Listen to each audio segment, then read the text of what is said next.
My name is Jennifer Wiche. In 2009, I was in a very traumatic accident where I was a traffic control person hit by an SUV at 80 kilometers an hour, which is 50 miles an hour. And I am very grateful to be here to tell the story of my survival. One day I'd gotten to work on a highway, and it was pretty early in the morning when the accident happened. I basically don't have any memories of before the accident. I only have knowledge of what happened. My coworker said I landed right in front of her, so it was approximately 120 feet I landed when I was hit. So I was struck by a driver that just didn't see me, could be because he wasn't paying attention. So when I was struck by the SUV, I had my entire body damaged. I had shattered all of my ribs, ruptured my spleen, broken my sternum, sacrum, cheek, nose. I landed on my head, and so I have a really big scar there, and I try to cover it up with makeup every day, but people usually don't notice it unless I point it out. I was put in a coma, an induced coma, for 6 days. The doctors believed that I was going to be in a wheelchair for the rest of my life because of how severely I was injured, and I was only in a wheelchair for a few months. When I saw my mom, it's like I knew she was my mom, but I didn't recognize her, and that was really weird. When I was in my early 20s, I was a traffic control person. I would stand alongside a construction site and hold up a stop sign when I needed to. Unfortunately, I don't have any memories of before my accident, but I know that the drive was probably about an hour and a half to get to the location where the accident had happened. Nobody really knew what the cause of the accident was because I believed he was using his phone, but I don't have the memory of that, and I just felt like I knew that.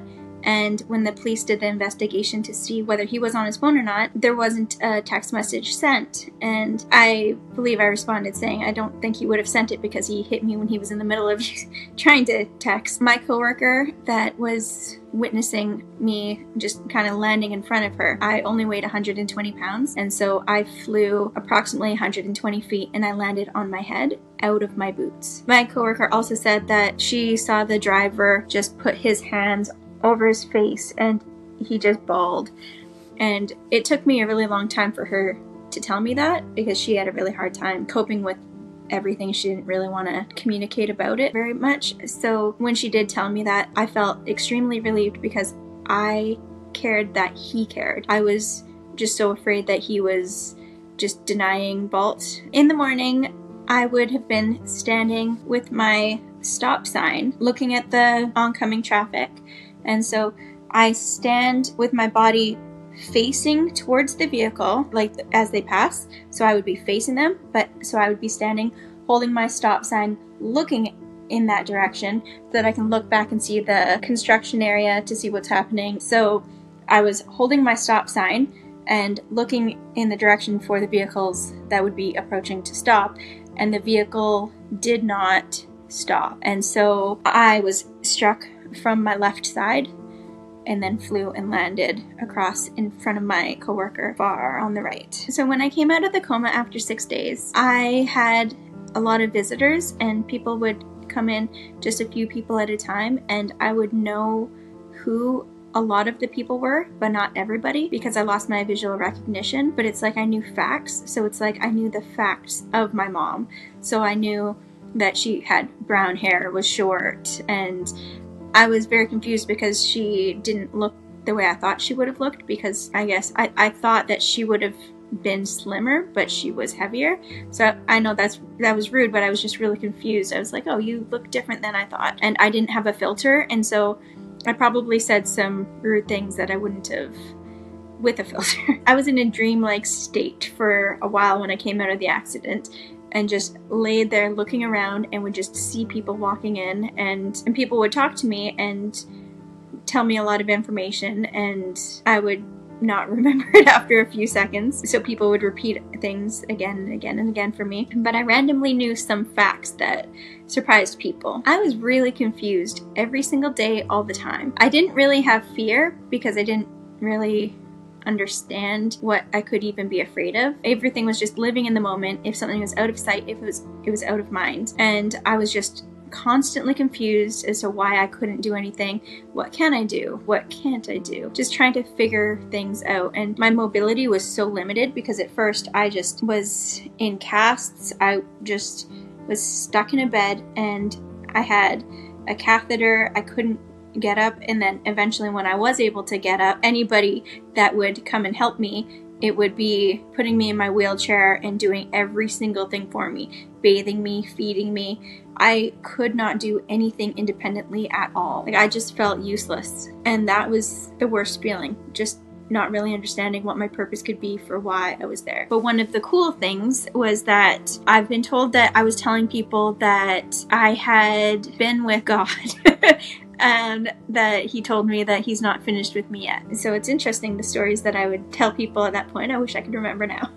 I have been told all of the injuries that I had sustained. So when I was hit from the left, it kind of broke my hips, and I had 2 screws through my ilium holding my hips together, and I had a shattered pelvis, cracked all my ribs, ruptured my spleen, broke my sternum, my sacrum, cheek, my nose, my all in 5 places here, and I had bilateral carotid artery dissection, and I had severe brain injuries to 3 parts of my brain. I had a titanium plate put in my left arm, and I had a titanium plate put in my pelvis. In 2011, which was 2 years later, I got all of the metal removed from my body. So that was about, actually almost exactly 2 years after the accident. The doctors said that I had healed enough for them to remove the metal. I wanted the metal removed from my hips, especially because I wanted to be able to get pregnant so that I would feel like I had a purpose. I really wanted to have children. And so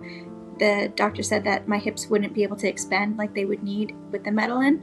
So that was my motivation to get the metal removed. I was in the hospital for 2 months, and then I was transferred to a different hospital where I had rehab. So the rehabilitation, they were teaching me how to walk using a walker, and that was really challenging because I had my injuries on my left side, so I couldn't really put the pressure down. So everything felt like a challenge. I struggled with every single thing they got me to do. Even just trying to have baking classes. I know that I was trying to bake cookies and just trying to follow the directions. It's like, okay, do this, do this, do this. And it's like, all right, you put the cookies in, the next step is to take them out. And I didn't really have a concept of time.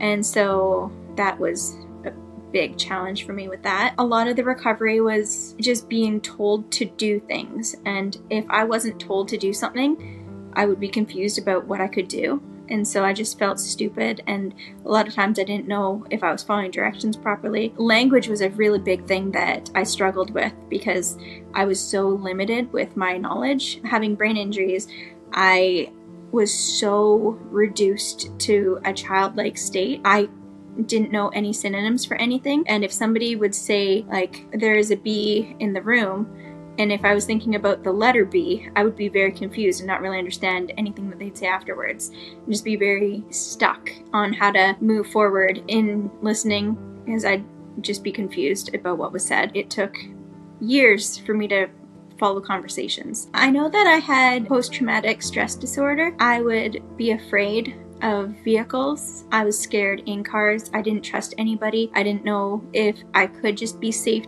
getting transported from one location to another because I didn't have any control. I think it probably stressed a lot of people out because it wasn't a nice environment to just be happy just going from one place to another. It's like, oh, I would just panic, but a lot of times I would just be silent and just try to work on my breathing. My friends tried to protect me and ensure me like things would be okay, and I had to try to trust the people that would drive me, but it was really one of my biggest challenges. I struggled with emotions in a weird way because I felt like nobody could relate to me, and so I felt like I was extremely depressed if I was by myself, and when I was with somebody else, I would just try to be distracted and try to appreciate the time with them, and I appreciated that they would take their time to come and spend it with me. I don't feel like anybody really understands how hard it is to not have any memories at all and try to have a conversation. I went to Dairy Queen once and I was really excited because I love ice cream, and so I was trying to figure out how to order off the menu, and it seems like that's such a simple thing that everybody should be able to do. So my reading was extremely slow, and comprehending what I was reading was probably the biggest challenge I had because I didn't understand anything I read. So I would see something on the menu, and I know that there was cheesecake blizzard, and I was like, I have no idea what that means. So I'd say it out loud, I'd repeat it, try to figure out what it could mean. It's like cheese, and I was like thinking, okay, I think of cheese like cheddar cheese, thinking of cake like chocolate cake. I was like, I don't understand. When the person working there, I asked her what a cheesecake blizzard was she's like, you don't know what cheesecake is? I think I just went home crying and didn't end up learning what it was. I had been gaining a lot of weight from being in a wheelchair, and I also lost my sense of taste and smell, so people would give me food and, oh, have you eaten? I don't know. I never remembered. I just ate whenever somebody fed me, and I have no idea how often, how frequent, what it was, or anything. And so I'm very grateful that people were feeding me, but I know that I gained a lot of weight. When I was 120 at the time of the accident, over time, I know that I got up to over 200 pounds. Because I didn't really remember my friends, I had a really hard time reaching out to people because my mind would just be blank. When I would be by myself and want to communicate with somebody, I couldn't think of anybody to communicate to. And so I probably lost a lot of friends from just not being the person to reach out. But then the police had my phone for a few months after the accident, so people weren't able to reach me through phone. I needed people to just come by. I was moved to my brother's apartment because there was an elevator. All of my close friends knew my family, so they knew where to find me when they wanted to come visit. And so the amount of people that actually show up to visit isn't very many, and with me having such a fear of being in a car and going to other places, it was really hard for me to keep my social circle up as much as I would have liked. So I feel like I lost a lot of friends just by not being able to be there for anybody because I wasn't able to be thoughtful anymore. People would probably not enjoy their time with me as much because of how limited I was. But I know that the people that were really good friends, they were always there for me. And so I'm really grateful for that. I had one friend that was one of my really close friends at the time of the accident, and it really impacted her emotionally to the point where she had a hard time being around me. She said that it was so hard for her to see me like that, and with us not having any of the memories of how we were together, we were so alike before, and now everything that we had in common, we don't have in common anymore. We lost the foundation that our friendship was built upon. And so she really struggled with building a new type of friendship with me, and that was really hard for me. So when I came out of the coma, I saw these two boys there, and they both had the same features of brown hair, brown eyes, very slim. And so I just kind of assumed that the better looking one to me at that time was my boyfriend, but I was wrong. And so I really hurt the guy that I was previously dating, but I ended up dating the guy that I thought was my boyfriend, and he came to the hospital every day, and he was always there for me through everything. And he'd ask me questions, or I would ask him questions, and he would just be so understanding with anything I would say, and he would help me, give me answers to anything that I needed to understand. So I'm very grateful for him, and we ended up staying together and got married in 2011. And then I felt like I needed to try to fulfill my life some way, and I know that I wanted kids. I was determined to try to have kids, even though having sex was the most excruciating pain, but I knew that I needed to try to do everything I could to try to have kids. I ended up getting pregnant, and I was in the 3rd trimester. I think it was in the 10th month. In October, I had a miscarriage, but apparently that was way further than a miscarriage would have been expected. And then the 2nd time I got pregnant, I had another miscarriage, and that was in the 2nd trimester. And then the 3rd time I got to have my baby girl Serenity, and that was in 2014. And she changed my life for the best. And then in 2015, I got to have another baby, and her name is Destiny. And they were my little miracle babies because doctors didn't believe that I would be able to get to that point. The doctor told me that I would never be able to walk again, and they definitely didn't think I'd ever be able to have kids. And I have proved them wrong, and I am so grateful to be able to say that. So now I am 37 years old, and I have my 2 beautiful girls that I get to have as my priorities for the rest of my life. I am so grateful for all the friends and all the family that I have around me. I will always be able to learn from what I've experienced and help other people appreciate their time, appreciate life, because there's always so much that you can enjoy. And I feel like a lot of people take things for granted, but we could really choose to be happy if we really want to, because there are so many things we could just appreciate, because I really do believe that appreciation is the key to happiness.